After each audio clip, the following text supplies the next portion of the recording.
All right, welcome everyone. For this studio sessions, what I wanted to do was go through some gesture drawings of horses. So in the prior video, the lecture video around gesture drawing in animals, I gave more of a comparative and anatomy breakdown of skeletons, all to make the argument for why we could use this approach to gesture, which I've detailed more so in figures, to animals and other forms, other organic forms.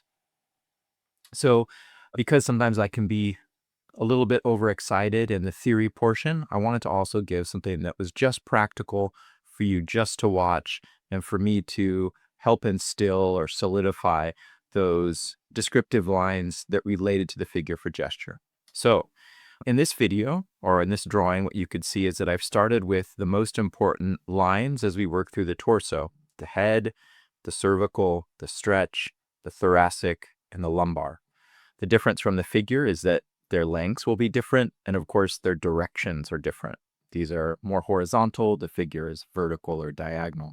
In the legs, I'm using that point of the pelvis through the knee into the lower leg and then foot and toe to create that big sweeping S-curve that helps me stay away from that more choppy or chunky description of a limb.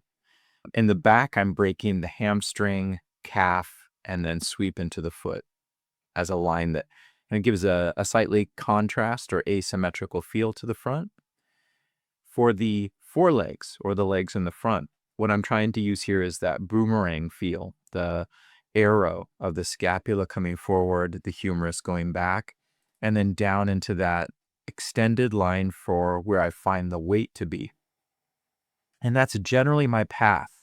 In a gesture drawing, I'm going from head through spine to pelvis, picking up either weight-bearing leg in the back, weight-bearing leg in the front, and then I'll occasionally, because nothing is ever just linear or A to Z, I'll jump around. Like here I'm dealing with the face and adding little moments of notation that might help me position or place or fine-tune proportion, or in this case, bring a little bit more attitude or expression to an area. And then finally, I'm getting around to this flexed leg, foreleg. So I've done the same two starting lines, the arrow, scapula to humerus. And then on the back, you could see I put that broad C curve.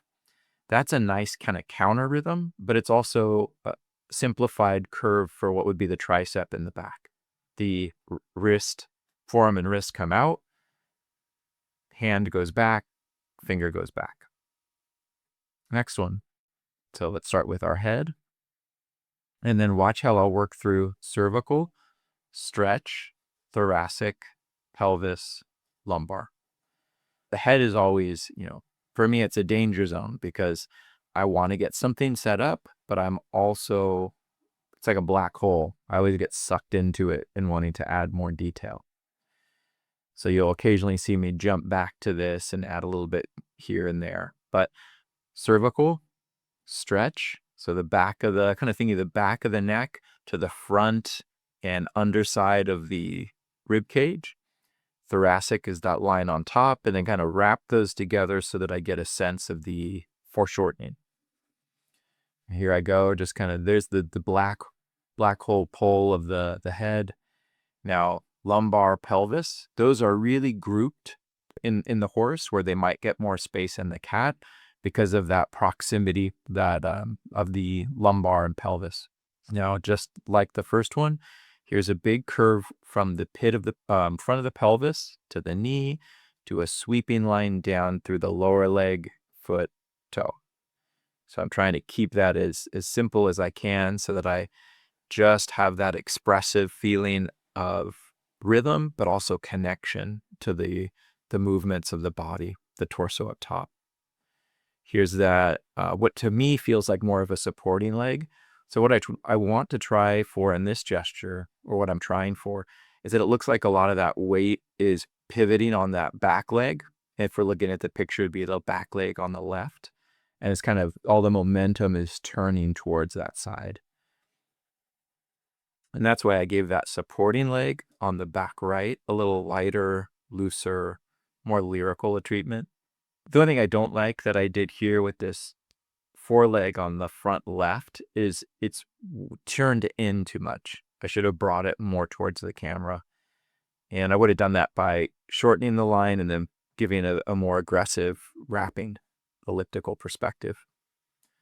The right front leg, that's done, into the tail. And the tail and the hair is always, for me, a way to just embellish whatever curvature exists in the body. I'm usually going to draw off a counter rhythm. Okay, so next pose. So I'm trying to show you in all these versions of 3/4, side, more or less foreshortened, just so you can get a sense of this working process on poses that aren't too difficult to start. And here I go with my head, and then you'll see me progressively get more and more obsessed with the different details of it. But I always like to get the basic shape, the eyes, apping ellipse for where the front of the nose will go.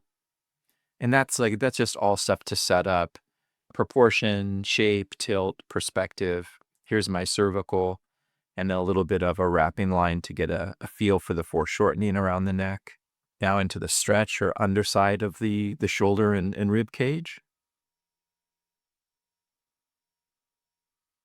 Thoracic. And then because all of these first three parts, head, neck, and rib cage, are overlapped and compressed, I'm spending a little bit more time trying to see the wrapping volume of each. That's lumbar into pelvis, pushing that line back for the stretch just to kind of reach the underside of the pelvis there as well. And now I'm going to start to try to find where that weight-bearing limb is in the front. So trying to draw through there to where I would imagine the boomerang or arrow of the scapula to humerus on the other side. And then for anything that's more weight-bearing, I use straighter and sometimes darker lines. And then the ground plane. So this is something I tend to do after I have that weight-bearing leg in animals, especially. It helps me to get a sense of the simple perspective, but it also helps with placement. All right, so like sometimes I have an issue with moving a limb, like maybe turning the animal into too much of a wiener dog, making it too long. And so if I can see that ground plane, I'll use it as a marker for where the limbs need to kind of match, or how they're positioned relative to one another. This ground plane, I think I pushed into space a little too much. So I could have brought that forward. But now I'm working into the back leg. So a notation for the point of the pelvis, the knee, how that slides down and out of the silhouette of the torso. Hamstring is dropped on the back, calf, foot, toe, ground. And then now working over to that, what I feel like is more of a supporting leg on the other side. And you can see how I'm trying my best to follow that same pattern. Large sweeping curve for the front, breaking up the back into hamstring, calf, lower leg. Tail to give a little embellishment of that long rhythm, or maybe there's a flick or some kind of gesture to it. And then done. Side view. So side view maybe will be a little bit easier to show and see how those big rhythms and parts get divided out.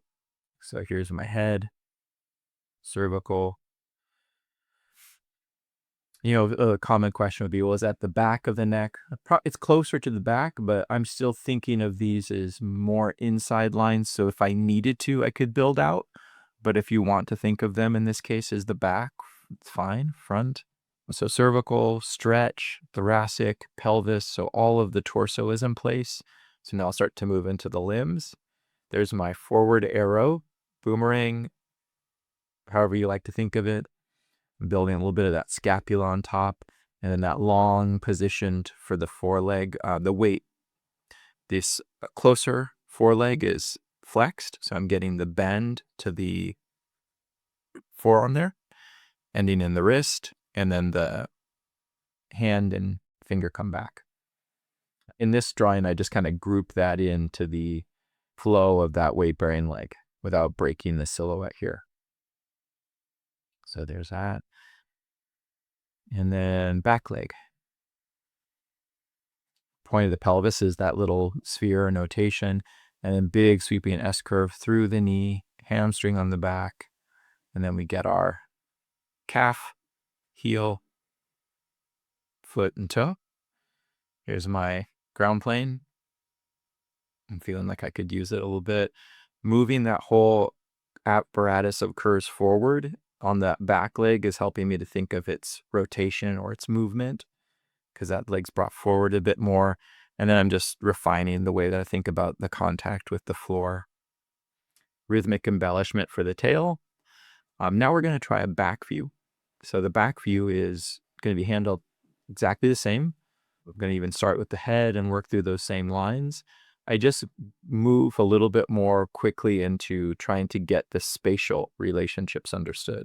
So there's my neck, cervical, to stretch, rib cage, lumbar, pelvis, and then kind of bringing that pelvis into a sphere so I can imagine it as being a little bit more in front of that rib cage.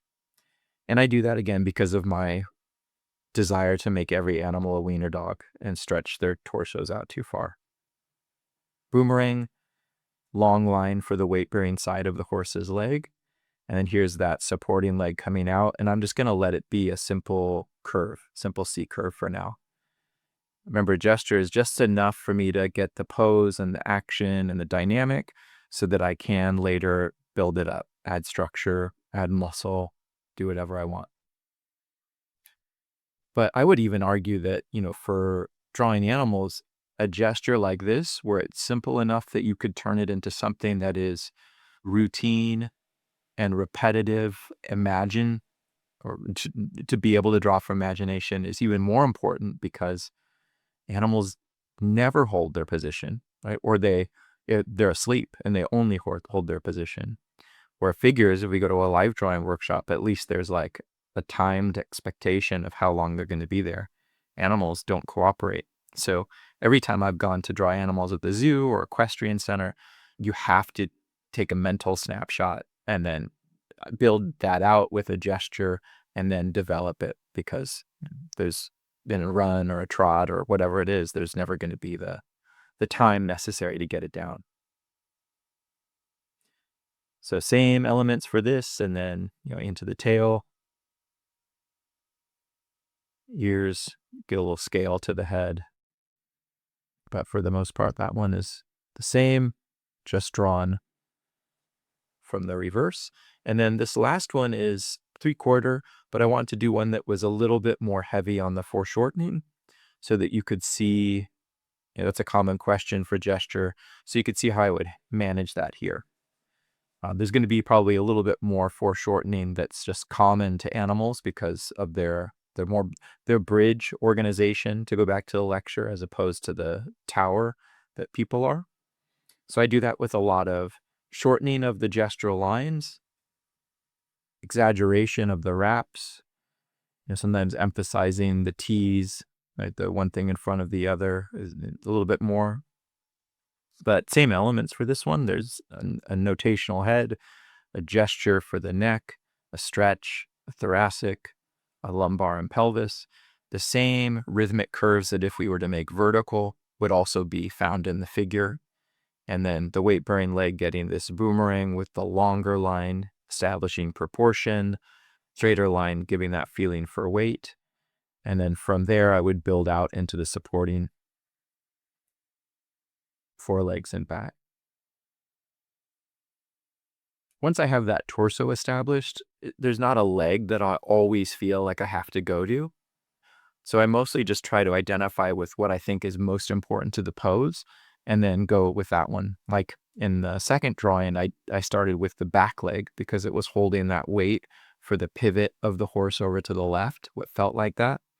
Here I started with the front. So it doesn't matter as long as you're still building with that boomerang in the front or that long rhythm in the back, so that you keep the flow of the torso moving through and then down into the ground.